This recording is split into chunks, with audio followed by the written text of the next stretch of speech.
नमस्कार। हम बात करते हैं आज श्रीलंका की अर्थव्यवस्था की। तो श्रीलंका में चल रही आर्थिक संकट इतना गहरा गया है कि तत्कालिक राष्ट्रपति गोतबाया राजपक्षे को देश छोड़कर भागना पड़ा है। उसके बाद कार्यवाहक राष्ट्रपति रानिल विक्रमसिंघे बने हैं।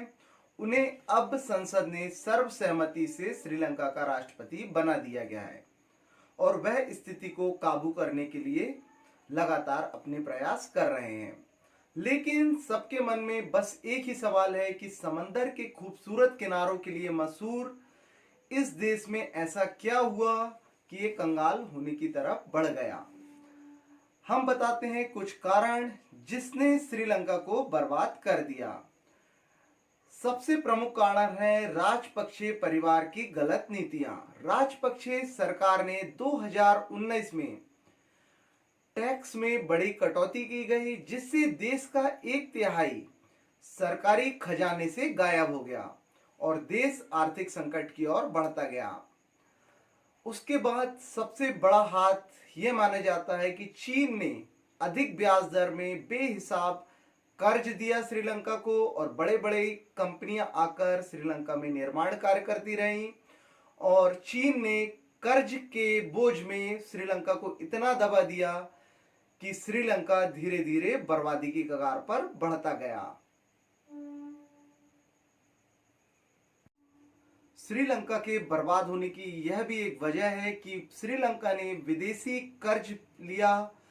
श्रीलंका ने चीन, जापान, भारत जैसे देशों से कर्ज लिया, साथ में ही विश्व संस्थानों से भी भारी कर्ज लिया और वह कर्ज चुका नहीं पाया। यही कारण था कि श्रीलंका को वित्तीय बर्बादी की राह पर धकेल दिया गया।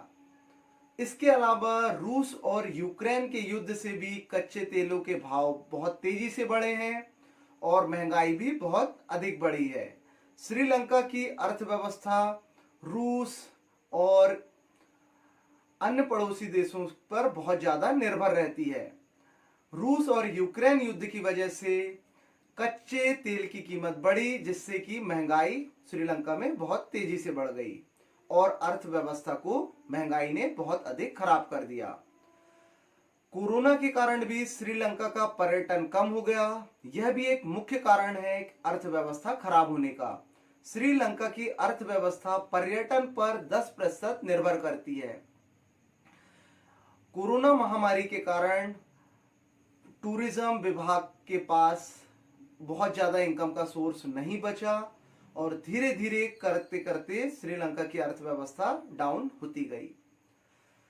और सबसे मुख्य वजह जो मानी जाती है खेती के नियम में बदलाव का। तो तत्कालिक राष्ट्रपति राजपक्षे ने खेती में एक बड़ा बदलाव किया, रासायनिक उर्वरक पर रोक लगा दी और सिर्फ खेती में ऑर्गेनिक खेती को बढ़ावा दिया, जिससे यह हुआ कि चावल की फसल पूरी तरह बर्बाद हो गई और देश में अनाज की कमी हो गई।